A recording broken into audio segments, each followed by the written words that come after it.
ಕಾಂಗ್ರೆಸ್ ಮುಖಂಡ ಬಿ.ಕೆ. ಹರಿಪ್ರಸಾದ್ ಅವರ ಹೇಳಿಕೆ ಅತ್ಯಂತ ಖಂಡನೀಯವಾದ್ದು. ಗಂಡಾಂತರ ನಿರ್ಮಾಣ ಮಾಡುವಂಥ, ಪ್ರಚೋದನೆ ಕೊಡುವಂಥ ಈ ಸ್ಟೇಟ್ಮೆಂಟ್ ಇದು. ಇವತ್ತು ರಾಮ ಜನ್ಮಭೂಮಿ ಅಯೋಧ್ಯದಲ್ಲಿ ಜನ್ಮಸ್ಥಾನದ ದೇವಸ್ಥಾನ ಆಗ್ತಾ ಇರುವಂಥದ್ದು ಇಡೀ ಕಾಂಗ್ರೆಸ್ನವರಿಗೆ ಹೊಟ್ಟೆ ಉರಿತಾ ಇದೆ. ಹೊಟ್ಟೆ ಕಿಚ್ಚಿನಿಂದ ಹತಾಶರಾಗಿ ಈ ರೀತಿಯ ಹೇಳಿಕೆಗಳನ್ನು ಕೊಡ್ತಾ ಇದ್ದಾರೆ. ನಾನು ಈ ಸ್ಟೇಟ್ಮೆಂಟಿನ ಸಂಬಂಧಪಟ್ಟಾಗೆ ಗೃಹ ಮಂತ್ರಿಯವರಿಗೆ ಆಗ್ರಹ ಮಾಡ್ತಾ ಇದ್ದೀನಿ.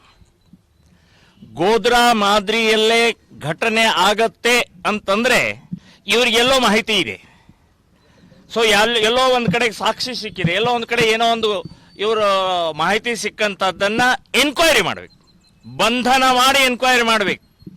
ಯಾಕಂದ್ರೆ ಗೋಧ್ರಾ ಘಟನೆ ಆಗಿದ್ದು 57 ಜನರ ಜೀವಂತ ಸುಟ್ಟು ಹಾಕಿದ್ದಾರೆ ಮುಸ್ಲಿಮರು.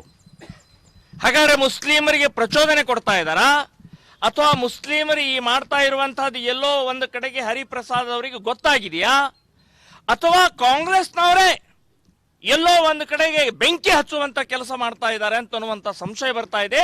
ಗೃಹ ಮಂತ್ರಿಗಳೇ ಇದನ್ನು ಗಂಭೀರವಾಗಿ ತಗೊಂಡು ಕೂಡಲೇ ಎನ್ಕ್ವೈರಿ ಮಾಡಬೇಕು ಅಂತ ಅನ್ನುವಂಥದ್ದನ್ನ ಹೇಳ್ತೇನೆ.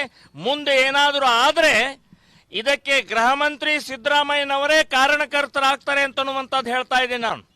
So BK. ಹರಿಪ್ರಸಾದ್ ಅವರ ಈ ಸ್ಟೇಟ್ಮೆಂಟ್ ಸಂಬಂಧಪಟ್ಟಾಗಿ ಇವರು ಎನ್ಕ್ವೈರಿ ಮಾಡಲಿಲ್ಲ, ಅದಕ್ಕೆ ಗಲಾಟೆ ಆಯಿತು, ಗಲಭೆ ಆಯಿತು, ಸುಟ್ಟು ಹಾಕಿದ್ರು ಅಂತ ಅನ್ನುವಂಥದ್ದು ಬರುತ್ತೆ. ಅದಕ್ಕೆ ಎನ್ಕ್ವೈರಿ ಮಾಡಿ.